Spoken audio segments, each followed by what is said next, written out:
Bonsoir, bienvenue en jeu. Deux reportages cette semaine. Les expertises médicales, une manne qui profite à quelques médecins seulement. Nous allons vous présenter de nombreux accidentés dont l'état de santé a été réévalué 7, 8 et même 10 fois par des médecins experts de la CSST ou de la SAAQ. Et puis aussi le travail dans le travail. Quel que soit le diagnostic de votre médecin traitant, il se peut très bien qu'il soit remis en question, ou c'est peut-être même vu par plusieurs médecins de la CSST, de la SAAQ ou encore du BM, qui vont réévaluer combien vous valez en quelque sorte. Mais il semble que quelques médecins seulement profitent de cette manne de l'expertise médicale. C'est comme si la CSST et la SAAQ avaient leur chouchou, ou en tout cas qu'elles écartaient les diagnostics qui ne font pas leur affaire. Cet homme, qui vient de provoquer les policiers pour se faire abattre, a d'abord tenté de se pendre. C'est un travailleur accidenté découragé. Cette femme qui fait la grève de la faim est une accidentée de la route qui porte ses démêlés sur la place publique. Derrière ces faits divers, il y a des drames personnels qui ne sont pas l'effet du hasard. Jean Godbout s'est blessé au travail il y a 3 ans. Il en veut au médecin expert qui l'a déclaré guéri et retourné au travail. Il le poursuit au Collège des médecins. Moi, je juge que le médecin du BEM, s'il continue à faire des diagnostics qui n'ont pas d'allure comme qu'il me fait, ben, il risque de l'intégrité physique d'autres personnes. Donc, il faut absolument mettre un frein à ça. Et qu'est-ce qu'il vous a fait, vous? Il a mis un mauvais diagnostic, sans atteinte permanente, sans limitation fonctionnelle, sans besoin de soins, alors que j'avais besoin d'une opération. J'étais atteint d'une triple hernie discale. J'ai été obligé de retourner à mon travail.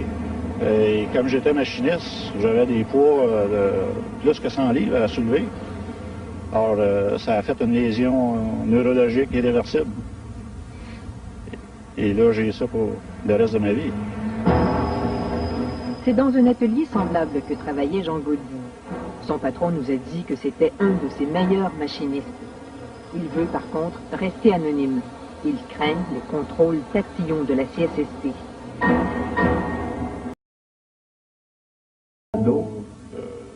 Dans ma tête à moi, il était certain que M. Godbout, au moment où le Dr Roy l'a évalué, ne pouvait pas, d'aucune façon, retourner à son travail antérieur. Le machiniste qui lui demandait d'exercer et de fournir des efforts objectivés, ceux-là, dont on était certain là, que ça variait entre 50 et 100, 110 livres. C'est beaucoup. Vous penchez vers l'avant jusqu'à temps que vous ressentiez la douleur. Il y en a déjà. Le médecin de la CSST disait le contraire de son médecin traitant. C'est pour ça que Jean Godbout a été examiné par un médecin arbitre du Bureau d'évaluation médicale, bureau qui relève du ministère du Travail. Oui.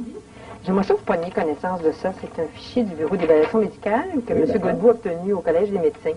C'est qu'ici, mon diagnostic, il ne mentionne l'agent de la CSST que j'aurais mis comme diagnostic uniquement entorse lombaire. Mais j'ai toujours mis, moi, quand je mettais mon diagnostic, sur hernie discale double, ou sur 2 hernies discales présentes ou... Bon. Qui est beaucoup plus grave qu'une entorse lombaire. Ah ben oui. Et puis ça se retrouve pas, là? Non.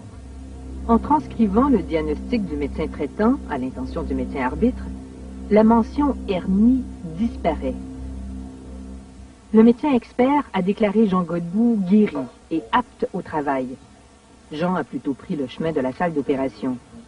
L'expertise médicale lui a laissé un goût amer. Alors, il y en a 50 visites qui sont déjà faites. Pas pour le soigner, mais pour l'expertiser et le contre-expertiser. Jean Godbout n'est pas un cas d'espèce. Sans grands efforts, nous avons trouvé bien d'autres accidentés qui ont accumulé les expertises médicales. J'ai trouvé ça épouvantable. Il ne voulait rien savoir de lui. On l'a pitché comme une balle partout. C'était un yo-yo. Vraiment un yo-yo. Le mari de Mme Bellec, un chauffeur d'autobus victime de 2 accidents, a été vu par 19 médecins. Linda Caluori, une enseignante qui s'est brisé des vertèbres en tombant dans la cour d'école, 10 médecins. Maryse Dupré, emballeuse de poulet, est rendue à 7. Jean-Marc Léonard, un chauffeur de camion, 17 médecins. Demander une indemnité, c'est souvent entreprendre un long processus de confrontation. Tout peut être contesté. Et chaque contestation nécessite une expertise et une contre-expertise. En une seule année, ces 3 organismes ont demandé 28 400 évaluations médicales. Facture, 8 800 000 $. Pas pour soigner, pour expertiser, c'est-à-dire vérifier si l'accidenté et son médecin traitant disent vrai. Et ce n'est que la pointe de l'iceberg. C'est payant, c'est certain que c'est payant. Au taux horaire, c'est beaucoup plus payant faire de l'expertise que faire de la chirurgie. Pourquoi c'est toujours les mêmes médecins qu'on retrouve autant à la Société d'assurance automobile que la Régie des rentes du Québec, à la CSST et tous ces organismes-là? Pourquoi? Je n'ai pas plus de réponse que ça. Vous devez en avoir une.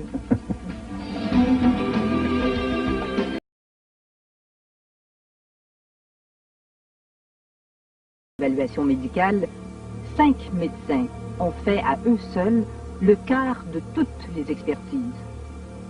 Bon an, mal an, 10% des médecins inscrits à ce bureau font plus de la moitié des évaluations. Les orthopédistes sont les étoiles. L'an dernier, ils ont fait 87% des évaluations. Les 10 médecins les plus actifs dans Expertise Inc. sont tous orthopédistes. Tous nos amis, ça. Ah oui. Ils travaillent tous pour les employeurs, il n'y en a pas.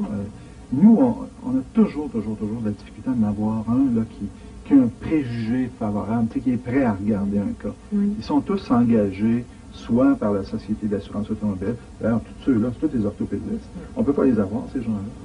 Même 8 fois sur 10, les avocats obtiennent gain de cause. 8 fois sur 10, l'expertise du BEM est donc invalidée. Mais il faut aller en appel. Or, la majorité des accidentés ne le fait pas. D'après Maître Cyr, la CSST mise là-dessus pour économiser. Albert Godette est un des champions d'Expertise Inc. depuis plusieurs années. L'an dernier, il a fait 387 expertises pour le Bureau d'évaluation médicale, le BEM, plus un nombre indéterminé pour la Société d'assurance automobile et la CSST. Uniquement en expertise pour le BEM, le Dr Godette a fait 1 million de dollars minimum en 10 ans. Après des mois d'insistance de notre part, le directeur du BEM a accepté de nous rencontrer. Il défend la concentration des expertises aux mains d'une poignée de médecins. J'aime mieux quelqu'un qui en fait 500 que quelqu'un qui en fait 20 par année. Parce qu'à 20 par année, l'expertise, le médico-légal qui arrive après, les avocats, c'est à reprendre.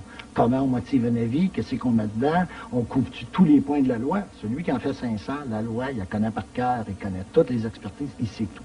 Ce savoir-là, le directeur du BEM n'a pas voulu que les médecins le partagent avec nous directement. Il a invité les médecins à ne pas nous parler. Le docteur Godette se sent menacé. C'est-à-dire qu'on ne m'engueulera pas comme tel. Mais, hein, vous savez, il y a d'autres moyens.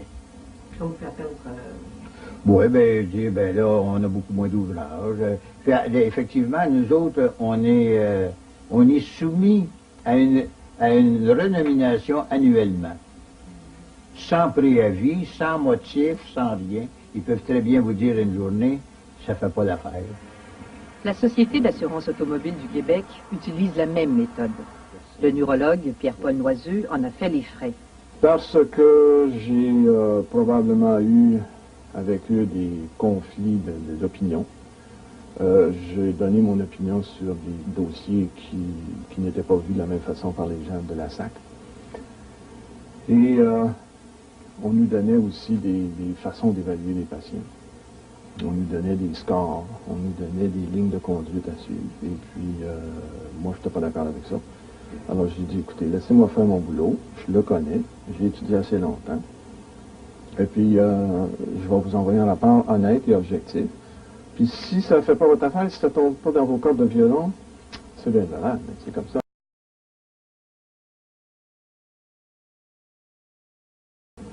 Il n'est pas le seul. Nous avons parlé à plusieurs médecins qui n'osent pas le dire à la caméra. D'autres le disent à demi-mot. C'est évident que moi, comme pédiatre, qui depuis environ une dizaine d'années fait la représentation, peut-être une fois par semaine, ça me conduit à avoir une certaine teinte pro-travailleur. Et au niveau du bureau d'évaluation médicale, ça les gêne un peu. Autant on devrait faire la même chose avec les pro-employeurs, mais là, je pense qu'ils sont un peu moins gênés de ce côté-là. Même les avocats hésitent à en parler. On a rencontré des médecins qui nous ont dit ne plus recevoir de clients, que ce soit de la CSST ou que ce soit du bureau d'évaluation médicale ou de la SAC. On ne donnait pas le bon, enfin nous on considère qu'on ne donne pas le bon diagnostic, ils ne nous envoie plus personne. Vous avez vu ça aussi? Alors là, il y a un gros problème. Vous n'êtes pas médecin. Non, c'est pas ça, c'est que si vous tournez toujours, je serais peut-être préférable d'arrêter, que j'explique ça.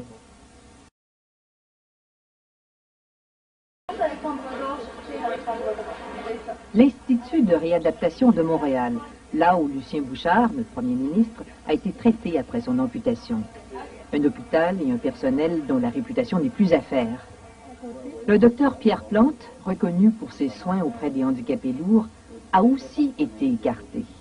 Alors, je ne comprends pas qu'à la fois, quand on est expert du côté de l'organisme, on peut être un génial extraordinaire et que dans un autre dossier, sur la même pathologie, on peut être du type moron. Alors, c'est une chose qui m'est difficile de comprendre. Le docteur Plante critique sévèrement ce système qui oblige à la confrontation et à la surenchère des expertises. C'est souvent catastrophique. Le travailleur devient déprimé, chicane avec son conjoint, ça ne marche plus sur le plan sexuel, ça ne marche plus pour s'adonner tous les jours, ils viennent un sale caractère où ils sont déprimés à fond. L'individu est détruit progressivement. Il finit, sur le bien-être social, c'est l'aide juridique qui paye l'expertise. Bon, alors, on voit que ça coûte une fortune, puis une fois qu'il a gagné 5 ans plus tard à la commission d'appel ou en cours, à la commission des affaires sociales, là, essayer de refaire une personne qui est détruite. Alors, certains s'en relèveront jamais et vont rester indéfiniment sur l'indemnisation. Pour le conjoint de Mme Bellec, 10 ans de vie ont passé en démarche, de refus, en contestation, à la suite de 2 accidents. Années de misère. On n'a pas vécu, nous autres, on a existé. Faut pas attendre d'avoir ça. Je suis fatigué, dans mon corps et dans ma tête. Je suis seul responsable de la décision que j'ai prise. Personne ne doit se faire aucun reproche. Pardonnez-moi. Adieu. La CSST vient de lui donner raison, mais trop tard. Ça a pris des années, hein? Ça, c'est des années. Puis aujourd'hui, il n'y a plus rien qui fait mal, il est en poussière. Ça fait 3 ans aujourd'hui, jour pour jour, le 15 de mai, que je l'ai mis en taille dans sa petite urne à Bouchette. OK? Aujourd'hui. Le pire, c'est que tout ça, c'est déjà connu et dénoncé. Le docteur Bergeron, chef du département de physiatrie de l'hôpital Notre-Dame à Montréal, a consacré, avec d'autres, 1 an de travail à la réforme de la CSST.